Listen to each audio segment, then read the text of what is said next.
For those of you who don't know, my name is Darren Chappell, and I'm a preacher for the Sugar Creek congregation in Missouri.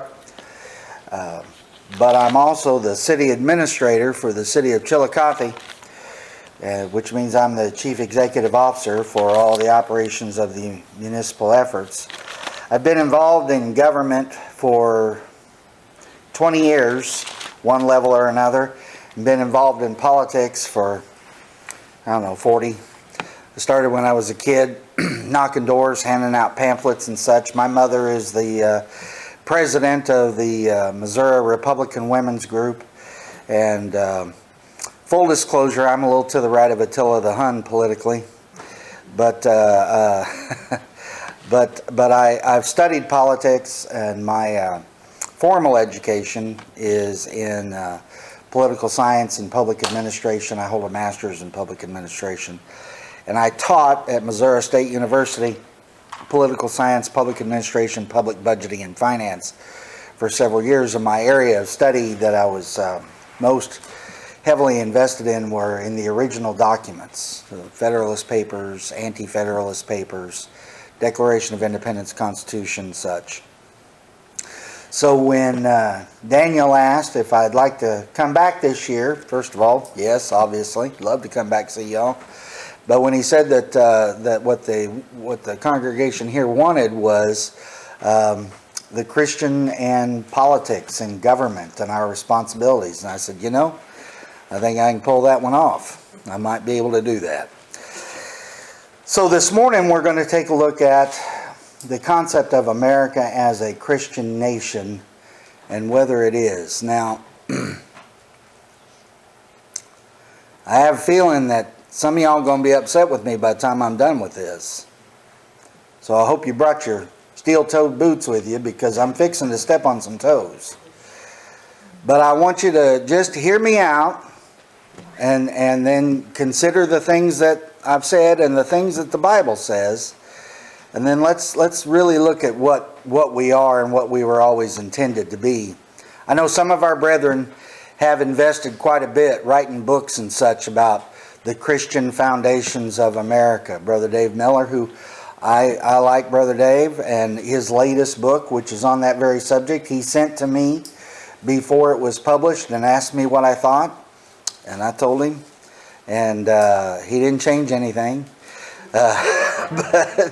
But he did ask, and I did tell him, and I think he's a fine scholar in most areas. But politics is a unique set of cats, and if you're not really looking at it closely, it's easy to get misconstrued about what was being said by the founders and what they actually meant when they said it. And so we're going to take a little bit of a look at that this morning.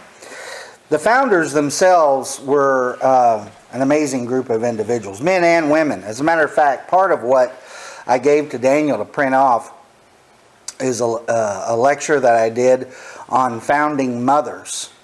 And it's a group of women that most people have never heard of, or most of them have never been heard of, but they were amazing contribution givers to the American Revolution and to the founding of our nation.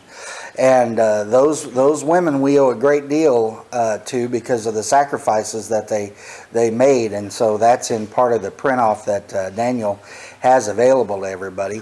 But the founders were obviously predominantly men who were involved in the founding of this nation, and they were, for the most part, just bona fide geniuses on levels that we haven't seen in this country since.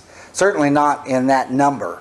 The way that they were in the late 1700s. However, most of them considered themselves to be deists. I'll explain deism just a little bit. There are lots of different views on deism, just like anything else. As my understanding, there's over 500 different kinds of Baptists. So just labeling someone as a Baptist doesn't narrow it down a whole bunch. But deism is the same way. Calling someone a deist doesn't necessarily tell you everything you need to know. But Jefferson held the views of most of the deism influences that the founders held.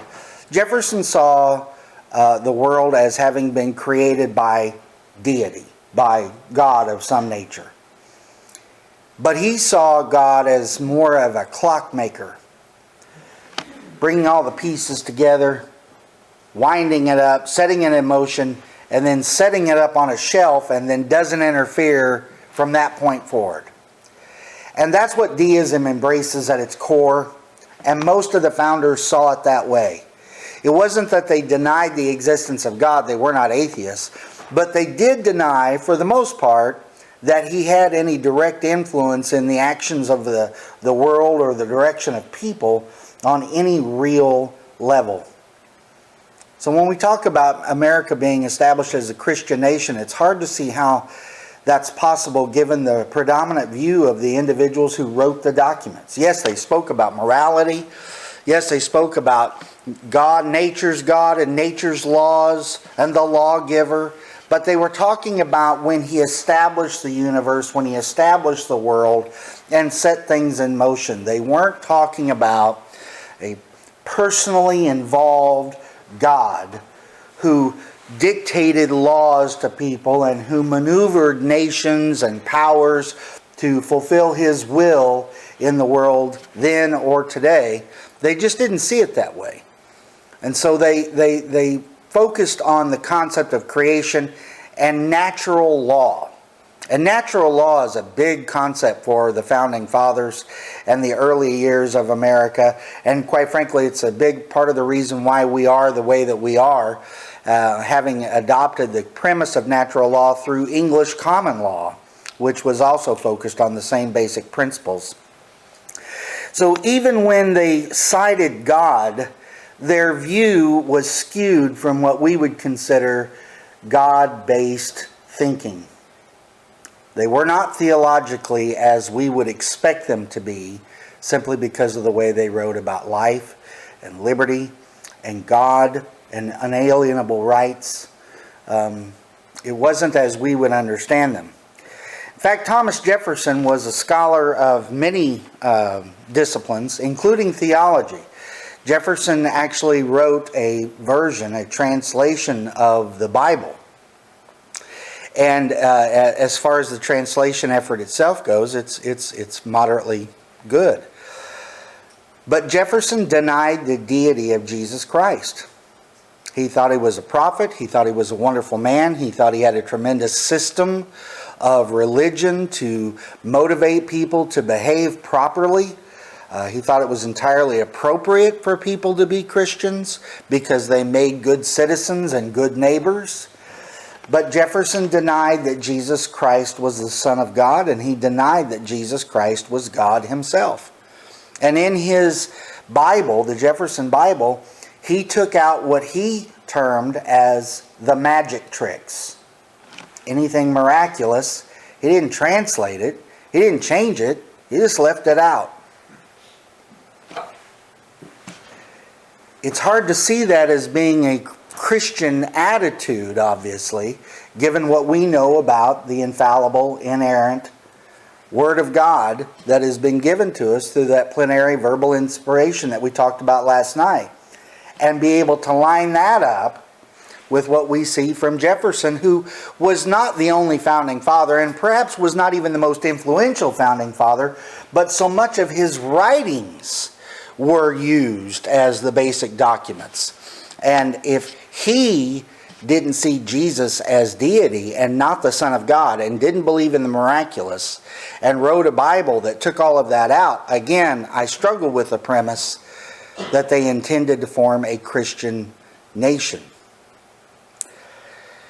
Franklin, Benjamin Franklin, now we need to be clear, there was a preacher of the Lord's Church, as a matter of fact, a second generation Christian here in the United States whose name was also Benjamin Franklin. And he was the great nephew of the founding father, Benjamin Franklin. Brother Franklin is famous for having written that If somebody presents something that is more than the Bible, we don't need it because we have the Bible. If somebody presents something which is less than the Bible, we don't need that because we have the Bible. If something is different from the Bible, we don't need it because we have the Bible. And if something is exactly the same as the Bible, we don't need it because we already have the Bible. He was a very, very strong preacher in the mid-1800s for the Lord's church and did exceptionally good work in his writings and everything else. Benefited, I'm sure, by the fact that his name was Benjamin Franklin, and that got everybody's attention right off the bat. But his great uncle, the original Benjamin Franklin, was selected to be the ambassador to France, the very first ambassador to France that we ever had. And do you know why he was selected? You'd like to think it was because he was really smart. I mean, he discovered the fact that lightning could be harnessed for electricity. He was the very first postmaster. He invented bifocals. I mean, there's all kinds of things that we'd like to think he was selected for, but that's not the case. His lifestyle was just debauched enough that he would fit right in with France. He had mistresses all over the place. He had no problem being involved in all kinds of terrible activities that most people would blush at. And they figured that if anybody could go to France and represent America well, Benjamin Franklin's our guy.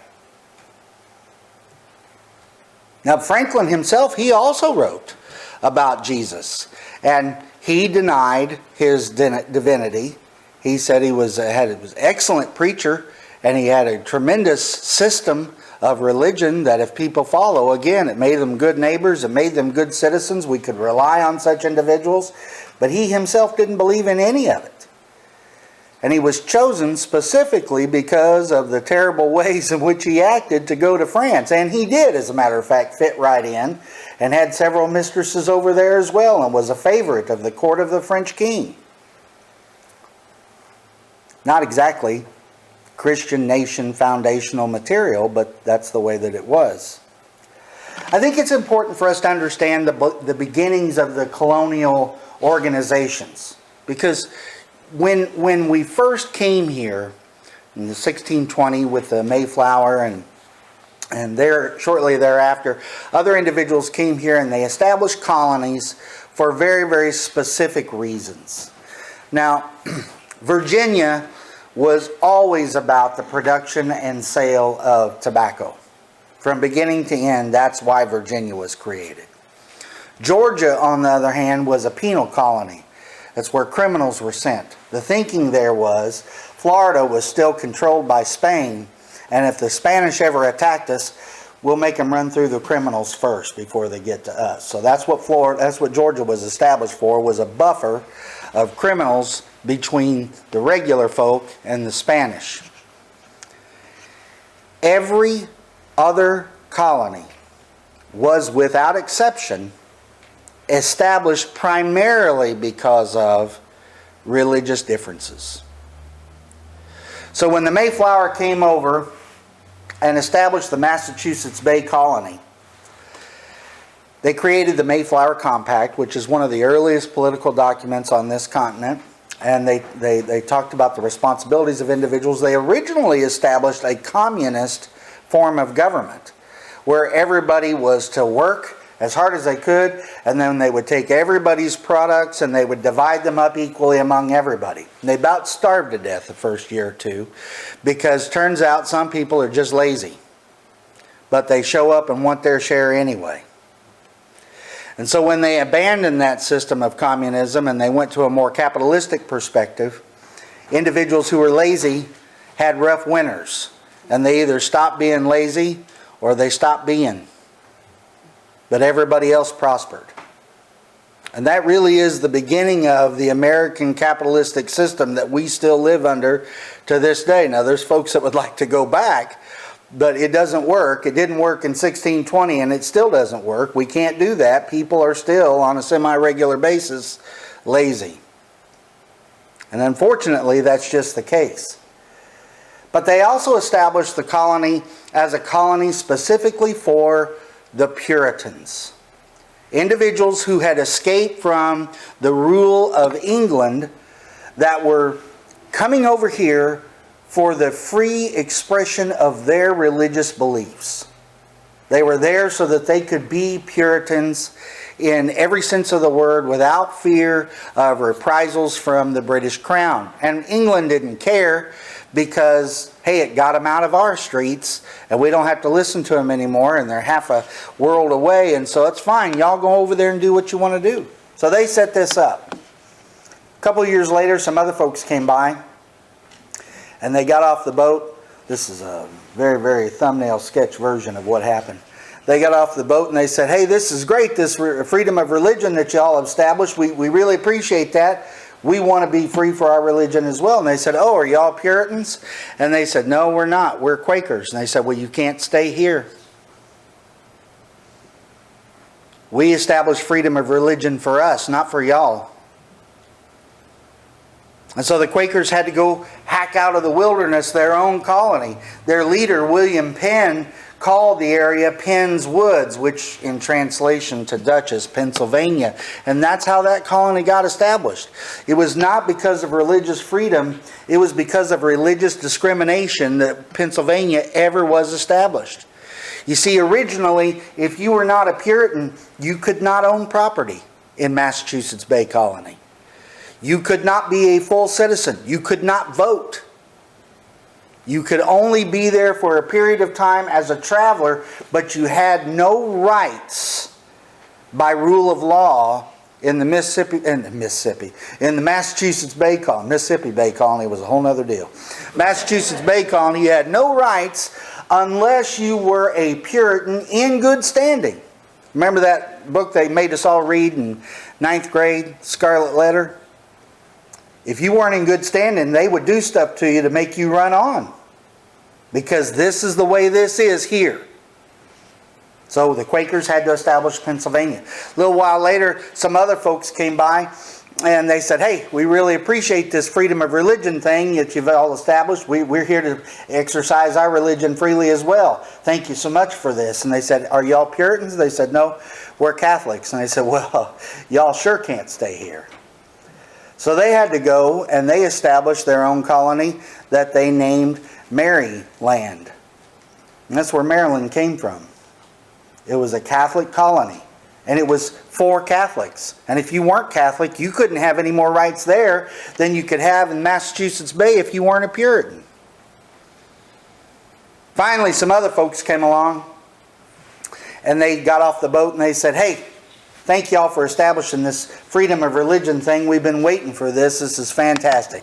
And the folks in Massachusetts said, are y'all Puritans? And they said, as a matter of fact, we are Puritans. We are your brethren. And they said, well, that's fantastic. You can stay here. And they did for a while.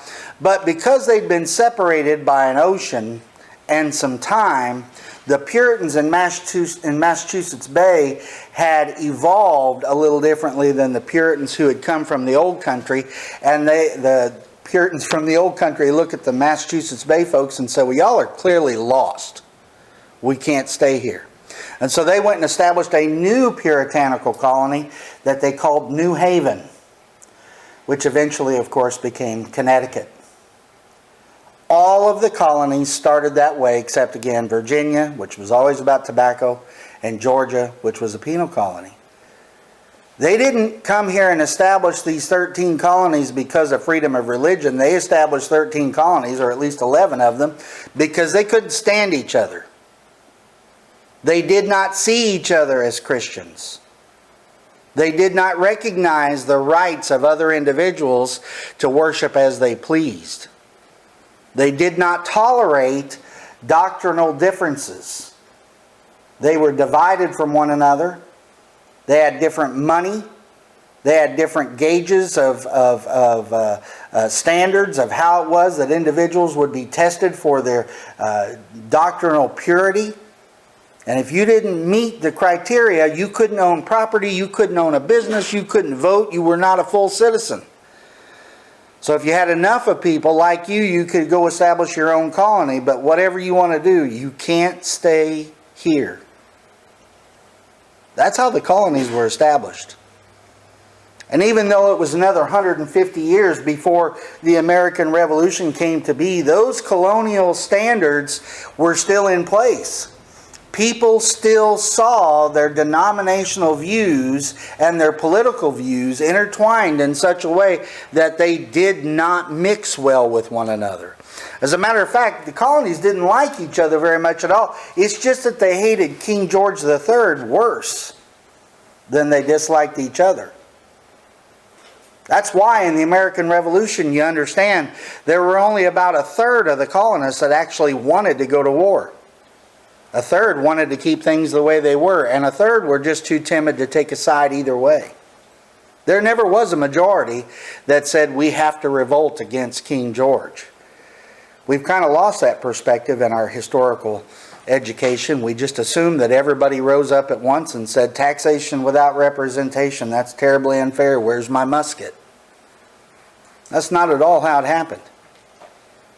These colonial origins, they continued on, and they established themselves as these religious enclaves where only people who were like them were allowed to stay. Now, of course, the founders, when they did come together and they created the Constitution, which was finished being written in 1787, it was ratified in 1789. But part of the ratification process was everybody had to agree that if we ratified the Constitution, and that's what the Federalists wanted to do, that the anti-Federalist views would be included by proposing amendments to the Constitution.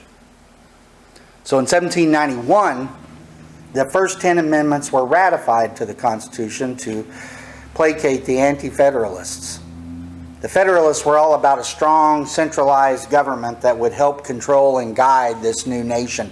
The anti-Federalists were all about powers to the states and making sure that a centralized government never got to be too big for its britches. Guess which side won? They put these first 10 amendments in the Constitution, however, to try to make sure that the national government wouldn't run away with power. The First Amendment was dealing with freedom of speech, freedom of assembly, freedom to appeal to the government and deal with any grievances, but it also famously and most importantly holds for freedom of religion. A lot of people, including our brethren, they point to that and say, well, see, the founders, they believed in religion, they believed in God, and they believed in worship, and they wanted to make sure that we would never, ever have anybody tell us how it is that we could and could not worship, and therefore the freedom of religion is enshrined in the Constitution. Those first 10 amendments, however, they did not apply to the states. They only applied to the national government. Let me give you an example. The Second Amendment, which I'm a huge supporter of. I have guns, but better call first before you come over and try and count them, okay? That kind of a deal, right? I'm a big believer. I've been a hunter all my life, and I was serving in the military, so I'm a supporter of the Second Amendment and gun rights, and I think it's really important. In fact, there's a whole other series of lessons that I do as to why we have that, because we are the very first country ever, the very first country that was formulated after guns were relatively cheap and available to the common man. Prior to us, there were no countries established where the common person could actually afford to have guns. And that's a big part of the reason why we have the culture that we do. Australia doesn't have that culture because we escaped.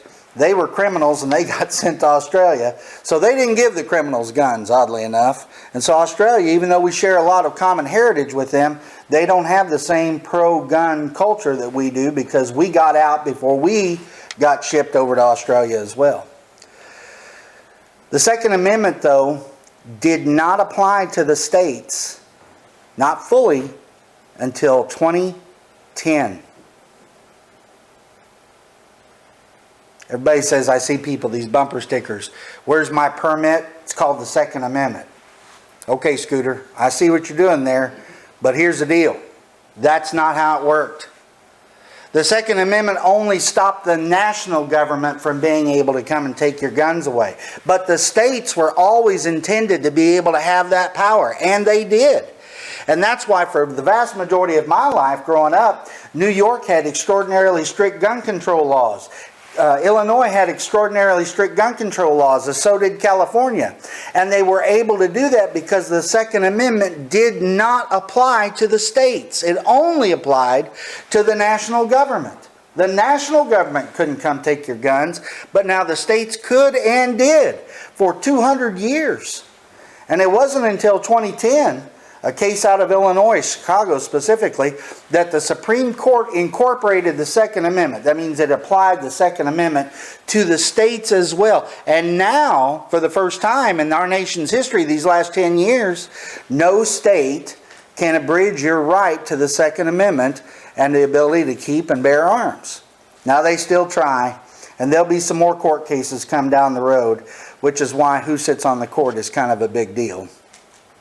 But they'll still be trying to do that. But as of now, the Second Amendment applies to the courts, to the states. So says the court. But it was not always so. Well, it was not always so with the First Amendment either.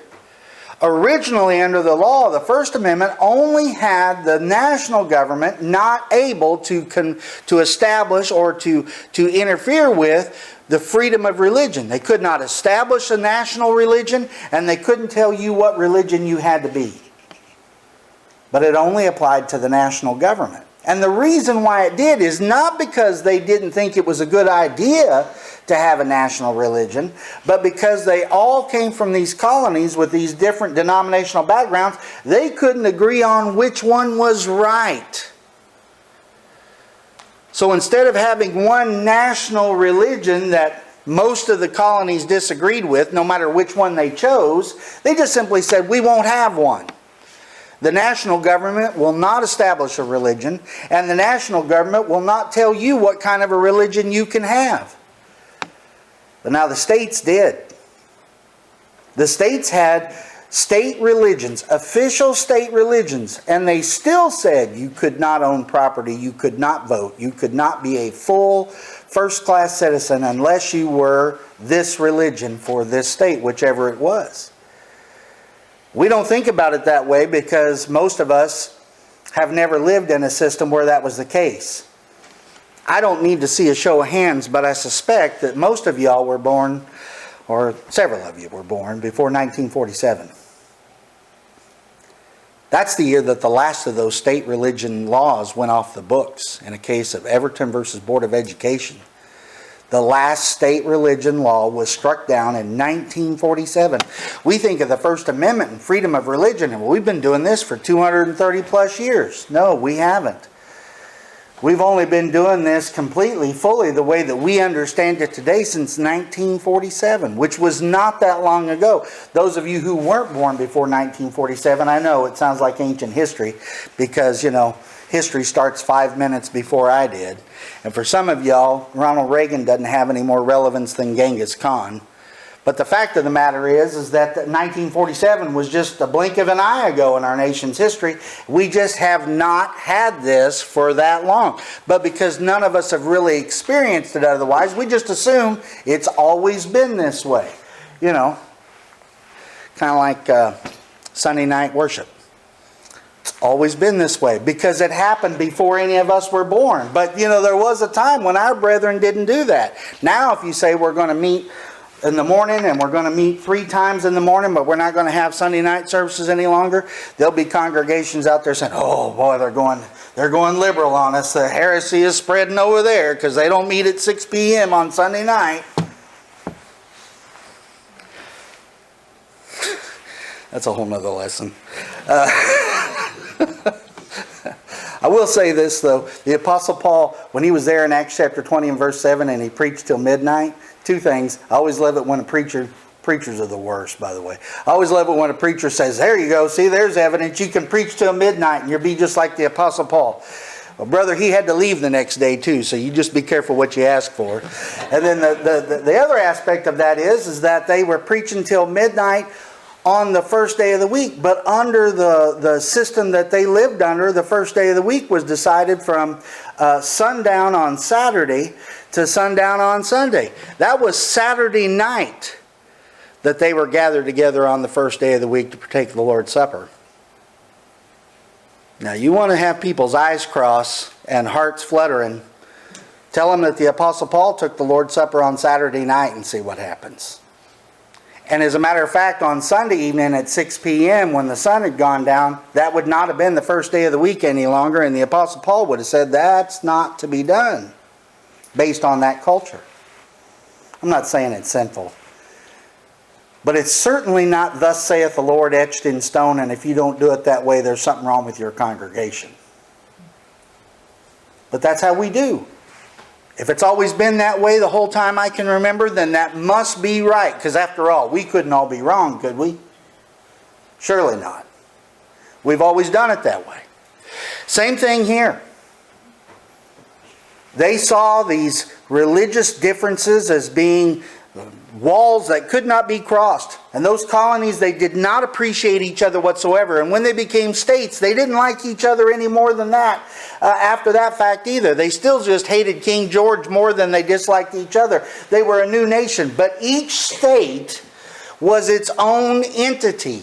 And they did not want the national government nor anybody else to tell them how they could and could not worship. And they established the First Amendment to overcome their differences, not to set everybody free.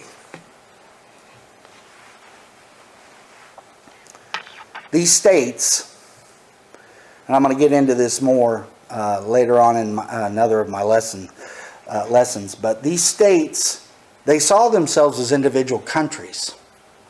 Now, I don't know if you've ever seen a copy of the original Declaration of Independence, but it calls this the United States of America. But if you look at an original copy, the U in United is not capitalized. It's just the United States of America. States is capitalized. America is capitalized. But United is not. It was not intended originally to be a name of a nation, the United States of America. It was a descriptor.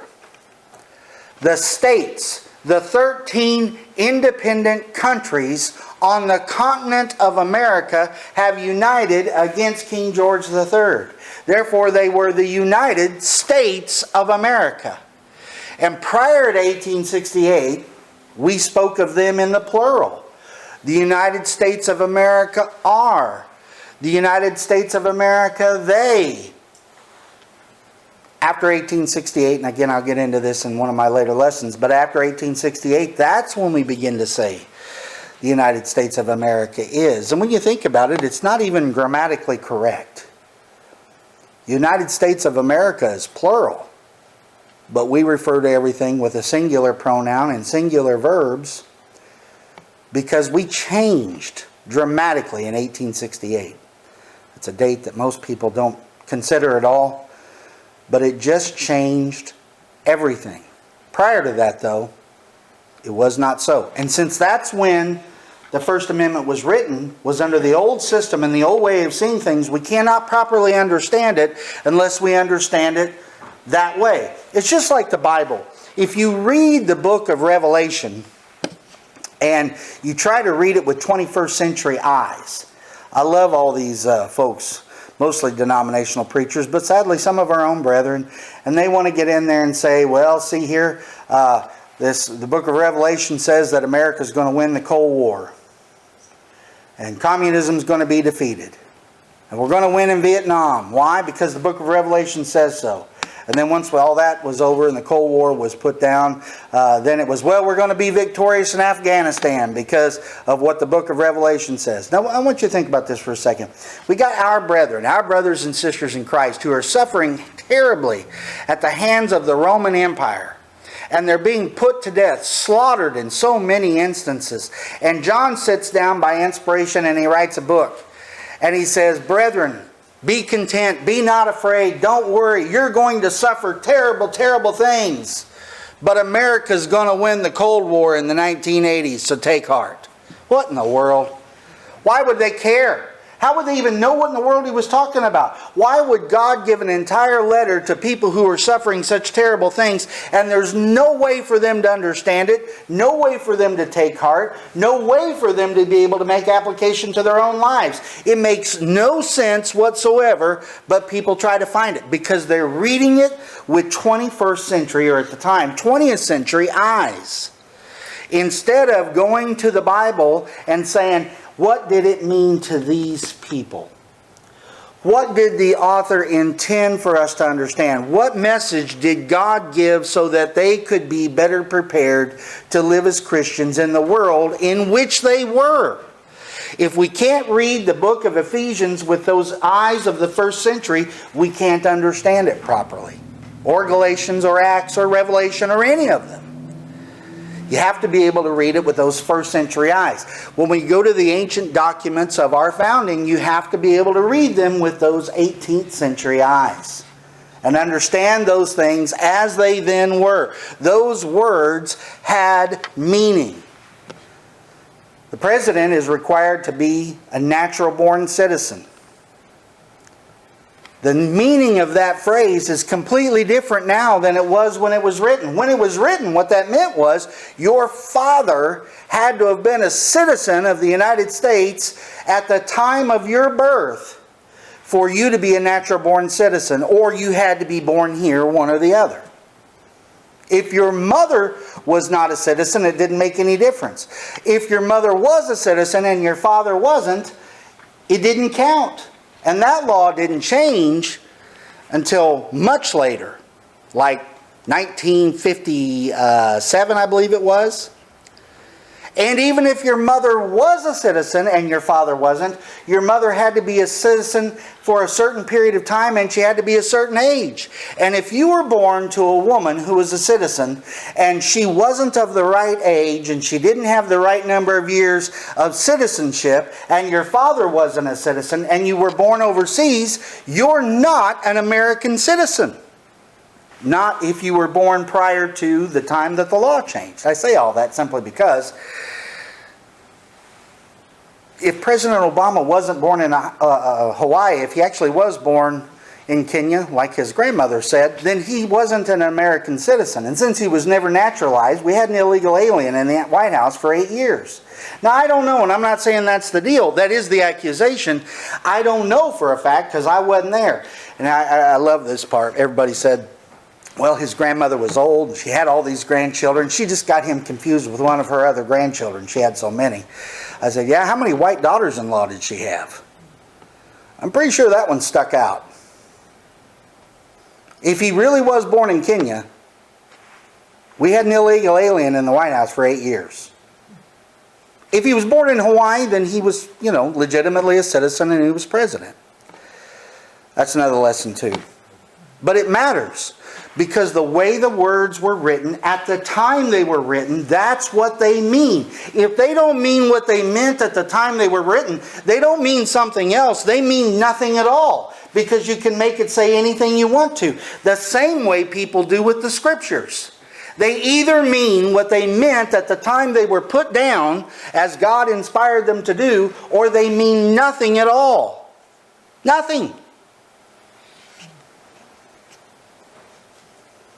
So when we look at the First Amendment, when we look at those principles upon which this nation was founded, we have to look at it with those eyes. So when we've got deists who are writing the vast majority of this, when we've got individuals who are being sent overseas to become ambassadors to the old world about what we're all about, and we send somebody who's as debauched as Benjamin Franklin was, all those things, we have to understand them in the context of the time in which they were happening and the time in which they were written. There's no way in the world they intended to establish everything as a Christian nation. They didn't even see each other as Christians. They saw each other as heretics that they couldn't stand. They just liked them a little better than they did King George III, and that's all. That's pretty much where my lecture ends when I'm teaching at the university. But for us, there's one more part that the world wouldn't really understand, but you all will. And this is where I struggle with our brethren who want to talk about us being a Christian nation. Have we forgotten that for the last 150 years on this continent, we have loudly been preaching and teaching against denominationalism? I'm not trying to hurt anybody's feelings. I'm really not. But you can't go out there and try and take people from the Baptist religion and teach them the gospel and encourage them to come and to study and to repent of their sins and to obey the gospel so that they can become a Christian, and then with the same breath say, but we're all a Christian nation. How do we do that?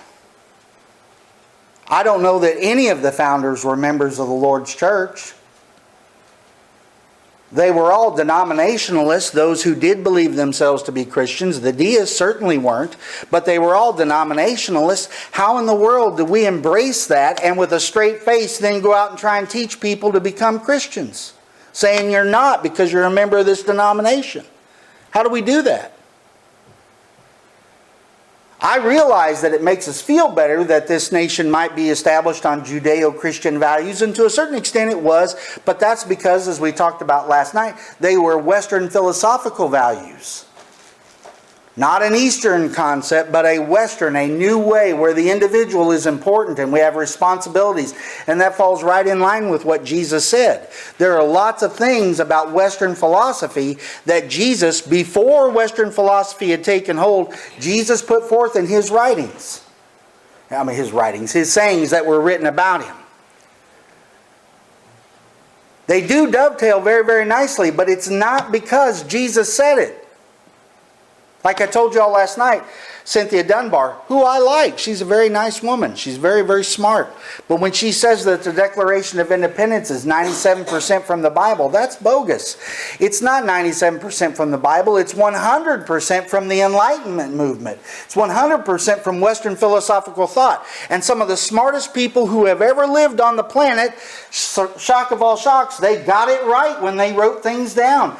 And when they got it right, amazingly, it matches what God said, which has always been right. That's why it dovetails the way that it does, but it's not because they sat down and said, we want to establish a Christian nation. And we certainly don't have anybody, like I said, of the founders who were members of the Lord's church. How can we, who understand the difference, how can we embrace the concept of America established as a Christian nation? Because we know what Christians are and we know what Christians aren't. How do we do that without being somewhat hypocritical?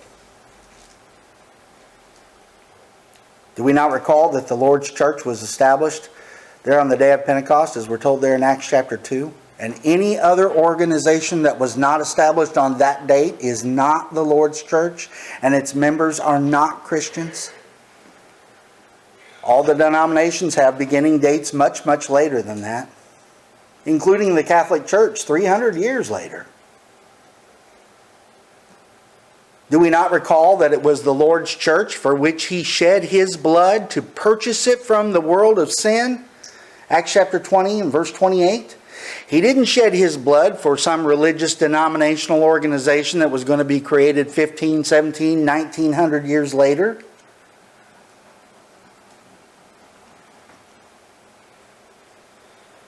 Do we not recall what the Apostle Paul said there in Galatians chapter 1, verses 6 through 9, when he says that those individuals, whomever they may be, even an angel from heaven, if they bring you another doctrine, let them be accursed? How do we suggest with a straight face that this is a Christian nation in its founding when none of the people who founded it had anything to offer but a false, accursed version of the truth? Come on, brethren. We're more consistent than that in every other aspect of our existence as the Lord's church. Why would we be that hypocritical when it comes to politics? I can embrace and appreciate the principles that our founding held for us that does dovetail with the truth without going overboard and saying it was a Christian nation when I know none of them were Christians. But some of our brethren And again, I appreciate Dave Miller in so many ways, but some of our brethren have written books and taught lessons and preached sermons and written articles demanding that we go back to being the Christian nation we were established to be. And boy, I hope not. Where there are state religions that the majority dictates how it is that you have to worship, or you can't own property, you can't own a business, you can't vote, you're not a full citizen unless you agree with the majority. I don't know if y'all have looked around, but we're in the minority. If the rest of the world religiously, all the so-called Christians, if they understood what we actually believe about Christianity and about the denominational world and the heresy that's taught, they would rise up against us in a New York minute. The last thing we should want is to go back to the way things were at the founding, back to that concept of a Christian nation, because they'll have us burning at the stake if we're not just real careful. Metaphorically, and in some cases possibly literally. Just like it was in the first century. At first, Rome didn't care about Christians. What do they care? But then when they realized what they taught, when they realized what they believed, when they realized what the mission of the kingdom was, they fed them to the lions. They burned them alive. They sawed them asunder. Because the truth has always been rejected by the majority. And it always will be. Our brethren, they need to be careful what in the world they're asking for. Because it would not have been good for us when we climbed off the Mayflower. It would have been extraordinarily difficult. Some examples of where our government has tried to do this and it has backfired. Let me just give you one real quick example. The Defense of Marriage Act, it's often referred to as DOMA, was passed in 1996 and signed into law by President Clinton in September of that year, 1996. And I was one of the very few individuals of the Lord's Church that I came into contact with who was writing letters, writing articles, making presentations saying, this is a terrible idea. Don't do this. And so many of my brethren, they were saying, but this codifies that marriage is between a man and a woman. It says that the states cannot allow for marriages to be between two men or two women. We all should support this. This is the way it ought to be. I said, brother, I agree that's the way it ought to be. But the problem is, to this point, from 1995 all the way back to the very beginning, the national government had no say over marriage. It was always a state-by-state issue. And if my state decided to act a fool, I always had the option of moving to another state that was doing it the right way. I didn't have to support what Missouri did if Missouri began to act a fool on the issue. But once we gave DOMA the signature of the president and became law of the land, we did not safeguard marriage as it was promised to do. What we did was we asked the national government in relation to the concepts of marriage, come thou reign over us. We gave them an authority that they had never had prior to that. But once that was done, the camel's nose was under the tent, and before you know it, the whole camel was inside. And now states have to recognize same-sex marriages that are done in other states because it's nationally mandated. And it never would have happened if 25 years ago we just stopped and thought for just half a second about what asking the national government to get involved in a state-by-state issue might actually do to us. Brethren, any time we are willing to embrace something which is unconstitutional because it happens to agree with our side for a minute, we're doing wrong.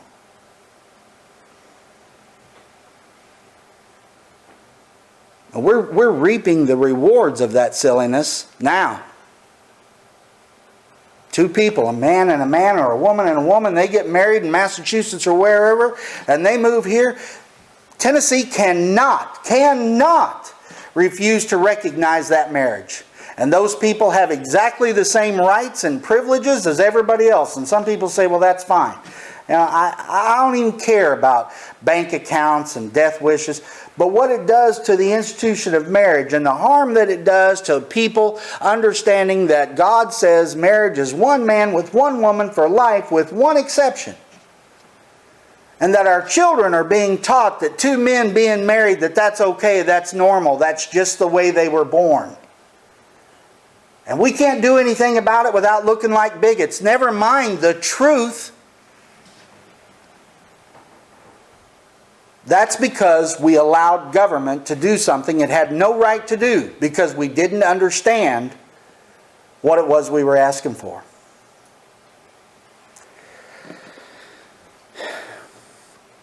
We, as the Lord's church, we understand what the Bible says about becoming a Christian, living as a Christian. I'm going to be talking about the Christian's responsibility to government in my next lesson, but we can understand that as well. We can see the differences between us and the rest of the world that identify themselves as Christians, and we try our dead level best, or at least we should be trying, to explain to as many individuals as we can what that difference is, so that they can free themselves from the spiritual slavery that denomination imposes upon them. How do we then talk about us being a Christian nation when it just simply has never been? How do we talk about going back to a system where we as the minority would be outcast at best? And how do we rely on a government that every single time it gets involved in matters of a spiritual nature, it can only mess things up? Because that's what it does.